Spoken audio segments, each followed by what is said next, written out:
Good evening and welcome to the Oliveboard platform. My name is Marut Sharma, your logical reasoning expert, and we are here today to with another session of mixed practice questions, right?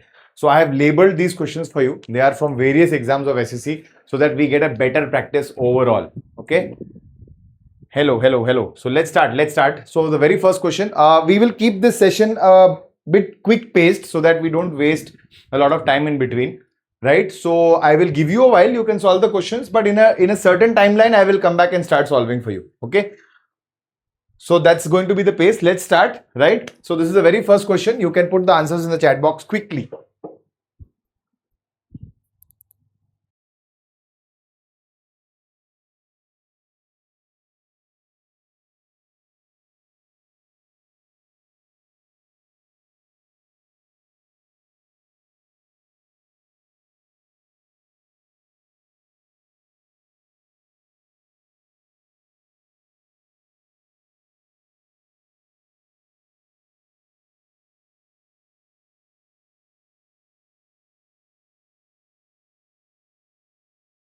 Now, this is not very difficult actually. You just have to observe what is happening in the series. In the series, very good, excellent. Constantly, you can see that the numbers are increasing and the gap is widening. Something is being multiplied. But if you see, the second number is not the multiple of the first number. That means something is being multiplied and something else is being added or subtracted. So now how can I go to 74 from 18? I can multiply by 4 to get 72 and I can add 2 more. From here to here, if I observe the same, does it work? Yes, it does. 74 into 4, this is 280 and 16. 296 plus 2, 298. Working. From here to here, if I multiply by 4 plus 2, it is working. So from here to here, now I have to multiply 4 by 4 and add 2. Look at the unit digits. The unit digit are in your favor. So 8 into 4, okay, 32 plus 2. Unit digit will have 4 in the end. So option C is the correct answer. Don't sit and solve the whole thing. You're going to waste your time because everything is in the range of 19,000. Okay. Next, quickly.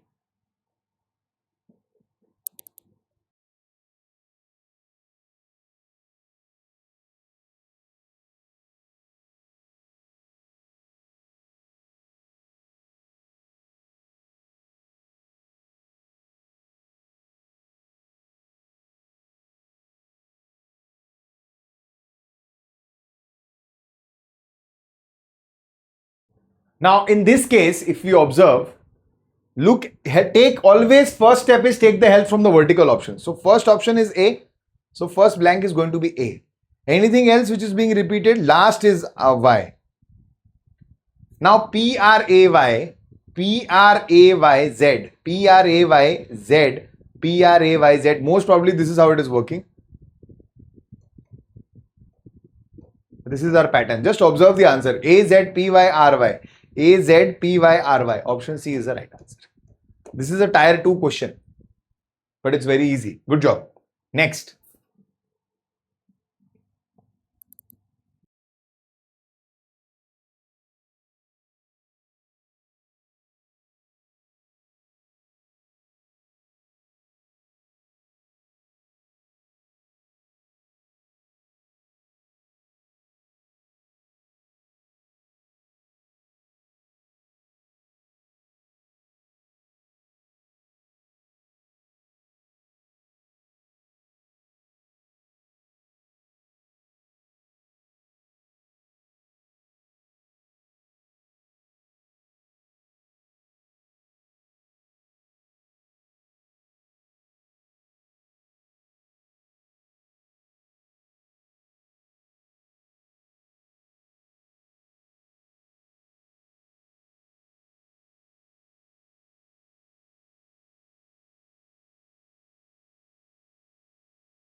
Now, in this question, what is happening is, see, if you multiply the second and the third column, okay, what do you get? 9, 2, 18, 6, 8, 48. This is the row which is going to confuse you a bit. But if you multiply that and you divide the result by 6, you get 3. The first column. Multiply this 6 into 8. Divide the result by 6, you get 8. So 3 into a unit divided by 6 is going to give you 5. So you 30 divided by 3, this answer is going to be 10. Option C is the correct answer. Understood? Next.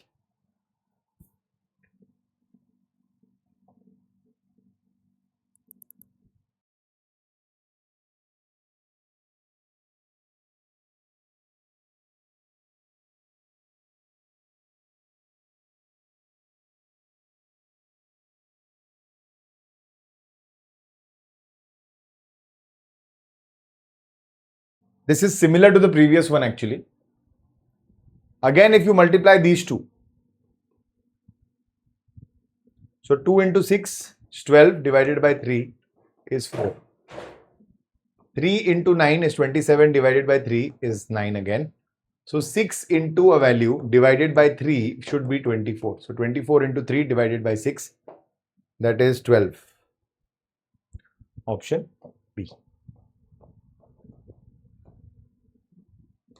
Next. Simple syllogism.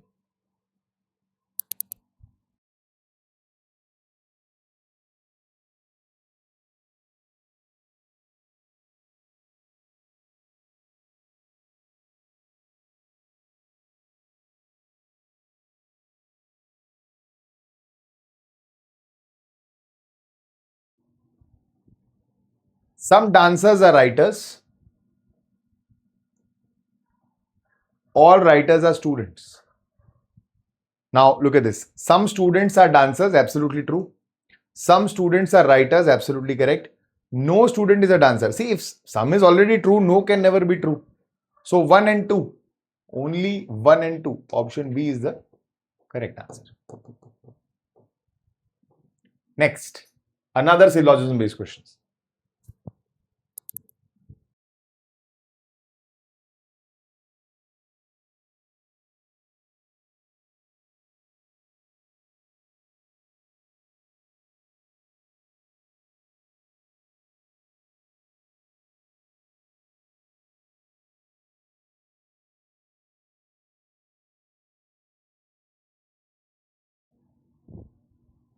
All helmets are objects.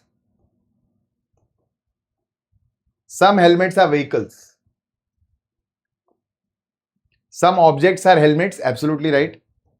Some vehicles are helmets, absolutely correct. Some vehicles are objects, that is also right. So all of them follow. Option D is the right answer. Okay. Next.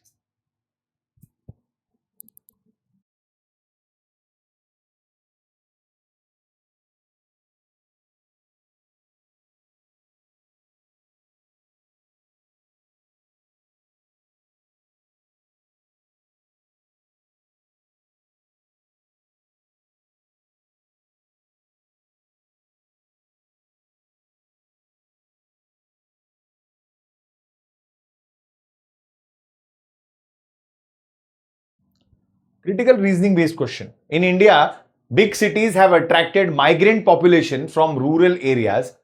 According to the 2011 census, around 48% of the population in India's 6 biggest metros, Delhi, Mumbai, Chennai, Bengaluru, Kolkata and Hyderabad, were migrants. Okay. Now, what are the reasons for this statement? Okay, what are the possible reasons why this statement, the fact which is mentioned in the statement, why did it occur? What are the possible reasons behind it? Somewhat similar to a cause. You're looking for a cause.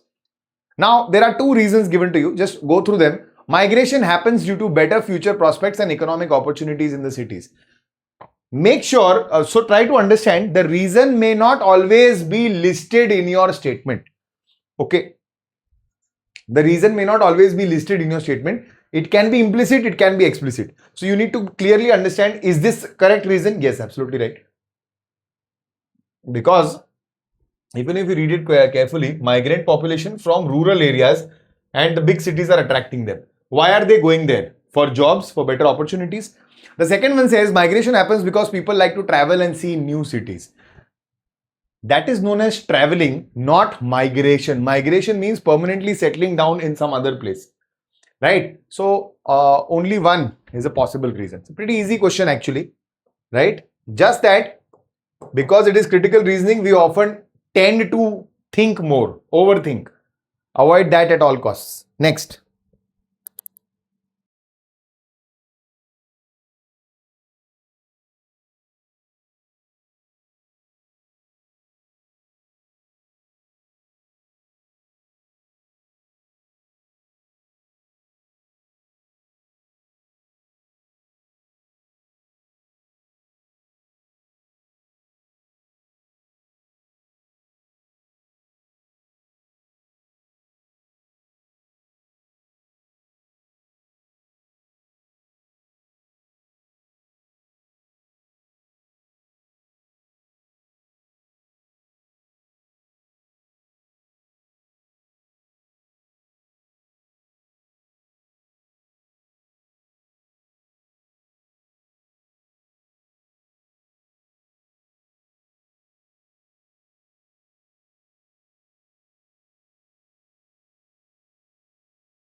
See, this is actually a very good question. Okay. The previous question was very easy where you could just read and answer. But this one is going to make you answer incorrectly. This has the common traps for it. Observe the question. The statement says, in India, fuel prices are increasing day by day and there seems to be no upper limit on this rise. Also matching with the recent scenario. Okay, this is something which the author has written. Now assume the author to be some sort of a journalist, some sort of a fact mentioner. So that person has mentioned a fact. That person has written a fact here. Okay, from his perspective, from the writer's perspective, from the author's perspective, think what he would have assumed while writing this. So what notion did he have in his head while writing this? So before writing this, he must have thought something, and which is so obvious that he does not want to communicate to you through writing. He knows that you will get it right away. That is how you think of an assumption-based question. Now the assumption, the first assumption says, the central and state governments have not reduced their special taxes on fuel. This is something very specific. This is something very specific. The author is not thinking about this while writing this because there is no hint towards it. Of course, assumptions are never explicit. They are never mentioned in the statement, but they are implicit. But there is some sort of a link, some sort of hint. And it is always very generic. Assumptions are always very basic, very obvious things. Now, this is something which is very specific. The author is not, I cannot guarantee whether the author is thinking about this or not while writing this. The other one says global market inflation is responsible for the increasing fuel prices. The author is not hinting towards this either. What the author is only trying to say is that in India, specifically in India, fuel prices are increasing day by day and there seems to be no upper limit on this rise. So the author is concerned about the rising fuel prices. Okay. So from there, that's the only assumption you can make, nothing else. So my answer is neither of them are valid. This is a classic question where you will see that there are subtle connections to the statement, and a very common problem with almost everybody, that's a psychological issue, that none or no never seems to be the correct answer. Very rarely will you find none of them to follow. So you feel that, oh, I think this is not right. None cannot be true. You never think of that, and that is where you go wrong. Okay, critical reasoning, anything is possible. Next. Data sufficiency, very important.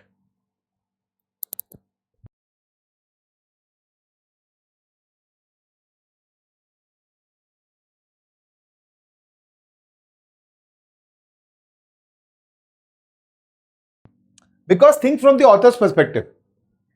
Think from the author's perspective. The author has written, in India, fuel prices are increasing day by day and there seems to be no upper limit on this rise. There can be any reason to it. I don't know whether the global market inflation is responsible because the author is not hinting towards it. So this is not implicit here. Implicit means it should be hidden, but there should be some hint, some connection. This is totally not connected. I am not sure whether the author is going to think about this or not. For me to be able to judge the author's assumption, to gauge the author's assumption, there needs to be some sort of a connection or a hint. While writing this, the only thing I can assume from the author's perspective is that the author is concerned about the fuel prices in India. Whether those fuel prices are because of the taxes or whether they are because of global market inflation, I am not aware of that. Hence, I cannot conclude that these assumptions are implicit from this statement. Hence, they are incorrect. You will have to go theoretically for these questions. Only then will you mostly be able to get them right. Okay.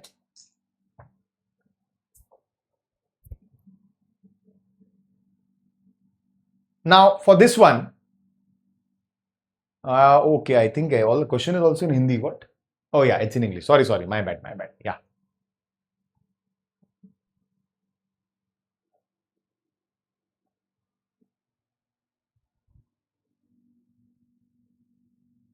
Yeah, sorry, Rahul. I've changed it. My bad.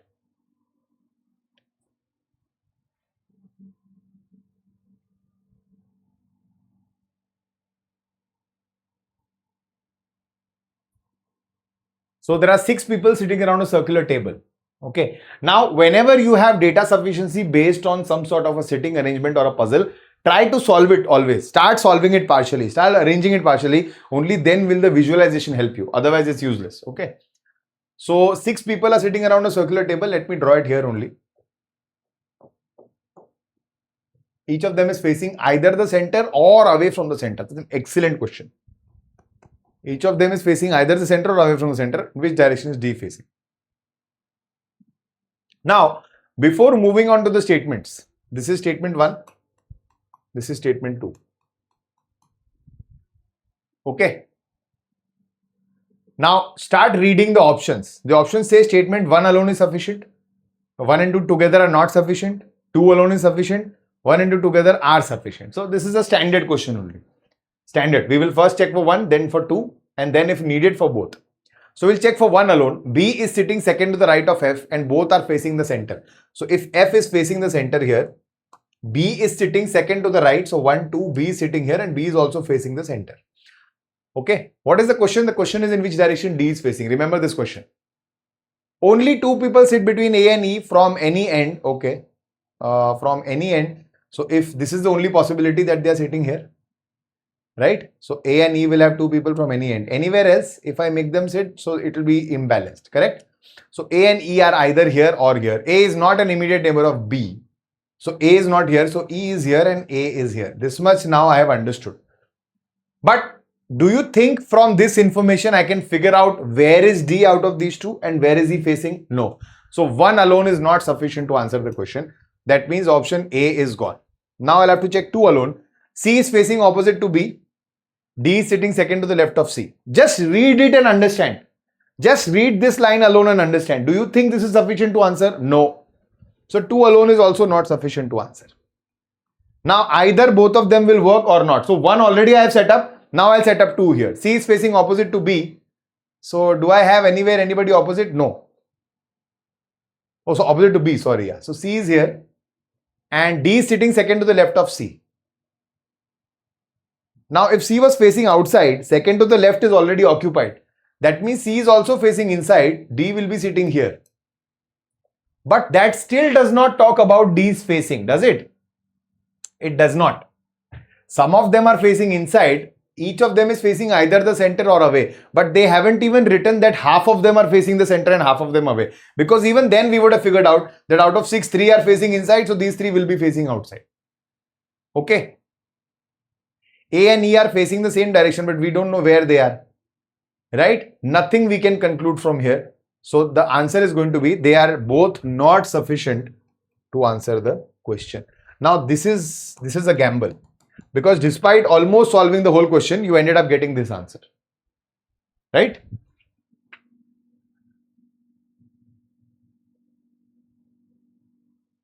Yeah, it's okay. Next. Another data sufficiency based question.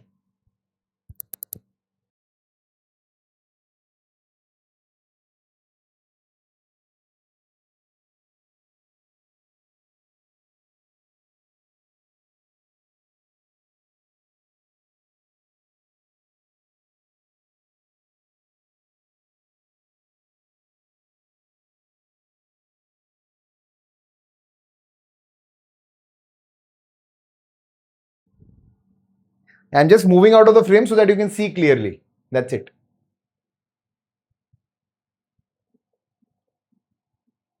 What is the relationship of Kishore with Sujata? You have 2 statements, 2 data sets here. Read the options first. Only 2 is sufficient, only 1 is sufficient, both are necessary, either one of them is sufficient. Okay.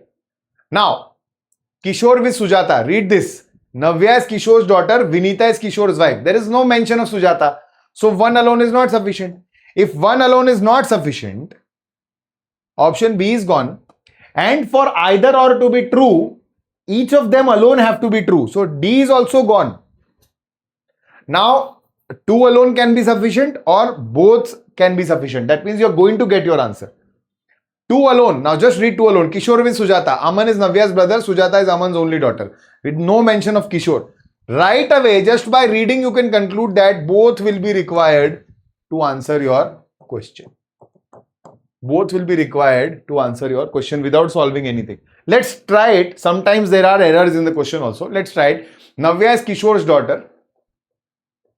Vinita is Kishore's wife. Aman is Navya's brother. Sujata is Aman's only daughter. I think it's pretty clear how is Kishore related to Sujata. But see, just understand, you didn't have to do this. A lot of you in your examinations, you end up doing this and you waste your time. See, not every question, except for puzzles and sitting arrangement, not every question you have to solve in data sufficiency. Merely by reading, most of the questions can be solved.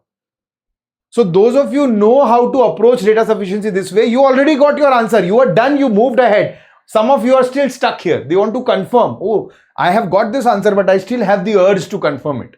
Especially when I'm sitting for the final exam. That is what you need to avoid. That is what you need to learn. Next.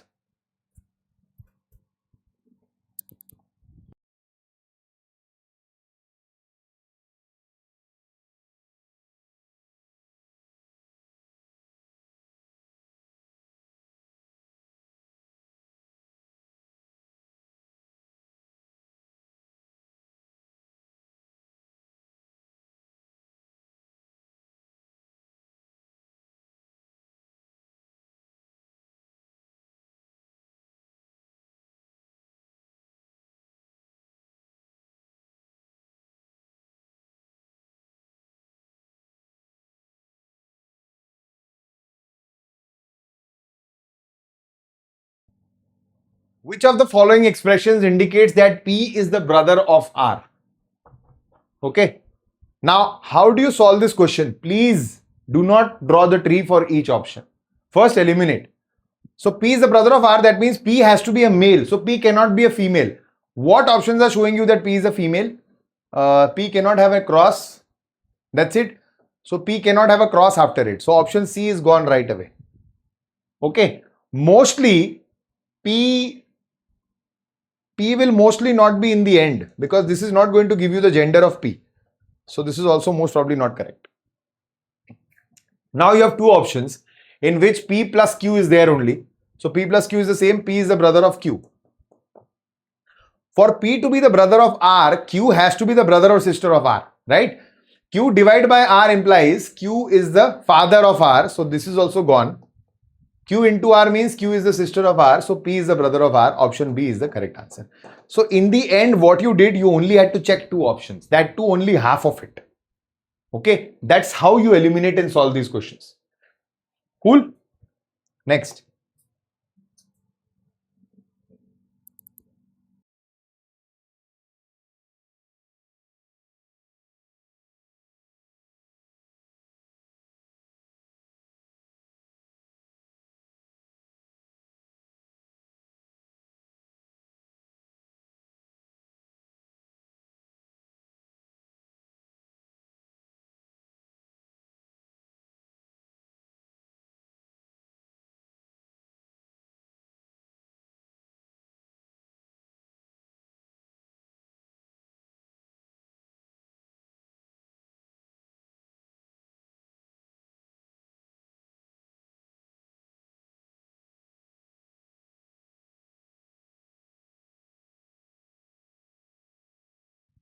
Okay, what has happened here?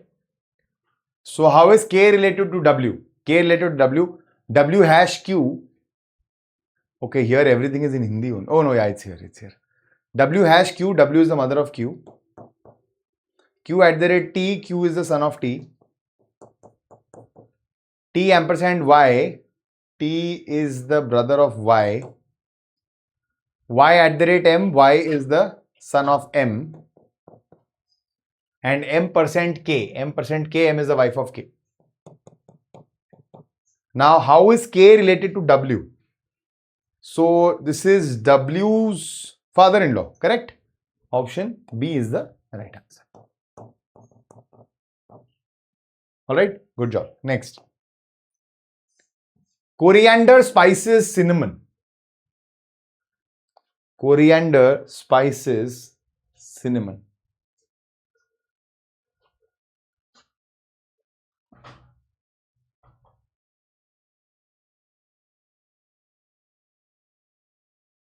Now, pretty easy, I think. Coriander is also a spice. Cinnamon is also a spice. And they are both different spices. They are not related to each other. So, option C is the correct answer. Okay. Next.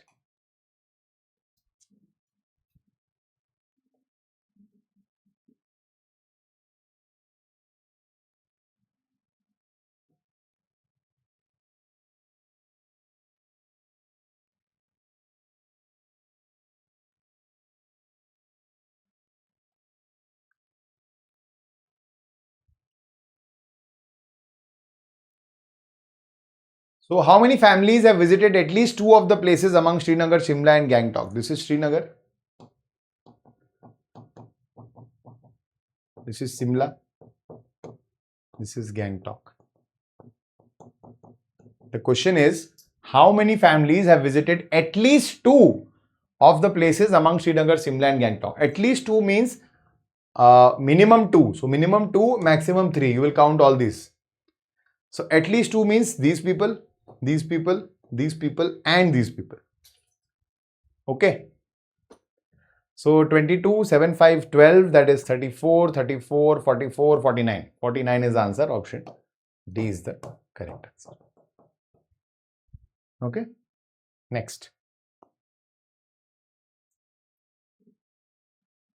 Which number will be on the face opposite to 2? I think let's not waste time on this one. 5, 1, 5, 1, 2 is opposite to 4. Option A. Okay. Try to be faster. Opposite to 1. 1 is 5, 4, 5, 4 is not there, 2, 4 is not there, 6, 5 is not there. Okay. Now, in this case, 1 is the only common face in all three of them. While I teach dice, I often say that if you have a face which is common in 2 or 3 throws, then the answer will always be the one which is absent throughout the dice. Which is that answer? It's option D3. Okay. Now, why is that? Because if you see, 1 is the common face everywhere, so we pick up 1. And we see that there are 4 faces which are adjacent to 1. Which are those? You can see 6, you can see 5, you can see 4, you can see 2. There is only one face which is not adjacent to 1. That has to be opposite to 1. From the options, you eliminate 2, 4, 6. You are only left with 3. So that is going to be your answer. So you don't have to check this each time. Now you can make it a habit. Alright. Next. Seating arrangement. But this is of a different kind. This is a certain number of people. They have not mentioned how many people. So this is count based. Don't try to arrange the seat here.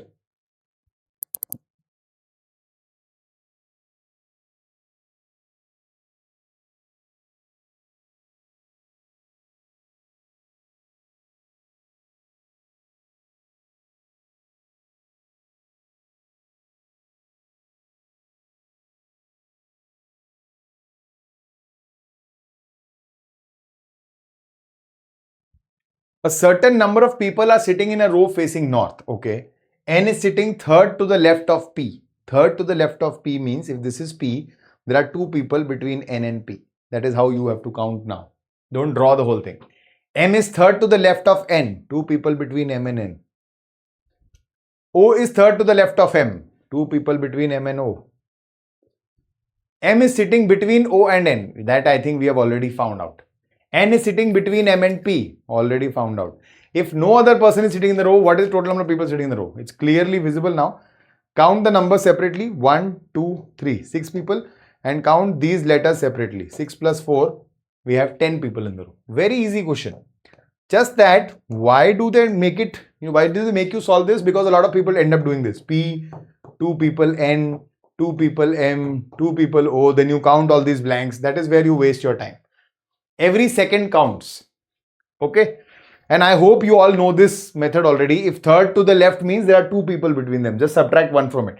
If I would have said that O is 7th to the left of M, there are 6 people in between. Okay? That will make it faster. Next.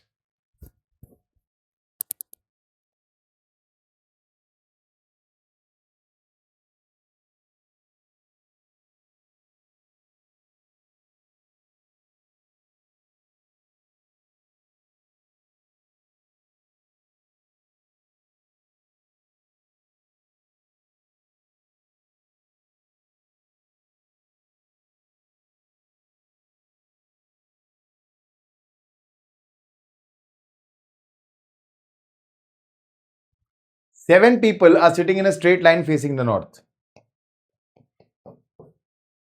Only 3 people are sitting to the left of D. So D has to be here because only 3 people. Only 2 people sit between D and A. Now A can be either here or here. B is sitting 5th to the right of C. So 4 people in between. So if C is here, B can be here, or C is here, B can be here. These are the only 2 possibilities, right? So we can say C1, so B1 will be here, or C2, so B2 will be here. That is how B will be 5th right of C, right? G is to the immediate right of E, but somewhere to the left of A. Okay. So G is immediate right of E, but somewhere to the left of A. That means A is definitely not sitting here. So A has to sit here. Okay. If A sits here, B2 will not sit here. So C2 will not sit here. That means C has to sit here. B has to sit here. And if G and E are sitting together, so E has to sit here. G has to sit here. So who is left? F is left. Now the question is, who is sitting at the extreme right end of the row? We already found out it was A. So you didn't even have to arrange the whole thing. Option B is the correct answer. Okay. Good job. Very good.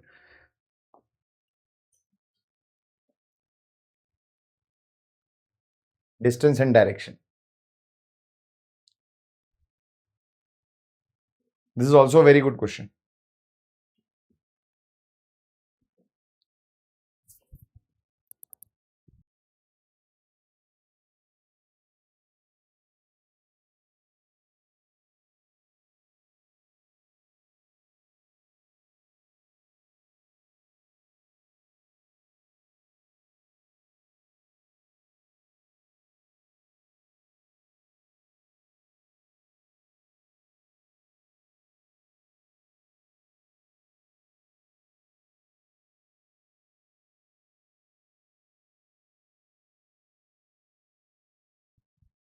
Shashank walks a certain distance, say X meters towards the west. So let us start drawing here only. X meters towards the west.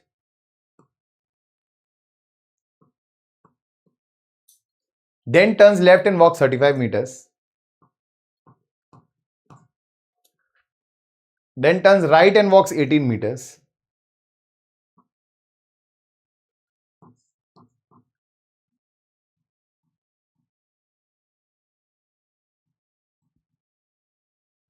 From there he turns left and walks 9 meters. Then turns left and walks 60 meters. Now, okay, he is turning left and walking 16 meters. Of course, he's going to cross this, but I don't know what's the value of X. So my total value, will it be greater than this or less than this? So you can observe from the options. From the options, for this to be 60, X has to be how much? It has to be 42. So X is always less than 42. That means this distance is lesser than 60. So 60 is going to cross this. So when he walks 60, he is going to be here after taking a left. Okay, that's how you understand. Then turns left and walks 9 meters again. So he is now at this level. Again he turns left and walks 12 meters. Now you don't know whether this is going to be 12 or not. Okay, but you read further. Finally he turns right, walks 35 meters to reach a point which is exactly 10 meters to the east of the starting point. That means 12 meter also is this much. Then he's going 35 meters. And finally, he's reaching a point which is 10 meters to the east of his starting point. This is your figure. Now, once you have understood this, the question is what is the value of x? So you clearly see x plus 10 plus 12 plus 18. X plus 10 plus 12 plus 18 is equal to 60. This is 30, this is 10, this is 40. So x is 20. X is 20. You understand? This is how you solve this question. For a lot of you, if you are first time looking at a question like this, supposedly you are sitting in an exam, you have never solved a question like this, suddenly it comes up, gone. You will try to solve it, something will happen, something will jeopardize your complete question because you will be in a very hurry, you will be in a super haste. You will end up making an error and then from there onwards 2-3 questions will go out of your hand. You will lose it and then you will start getting nervous. So hence practicing variation is very important, right? Okay.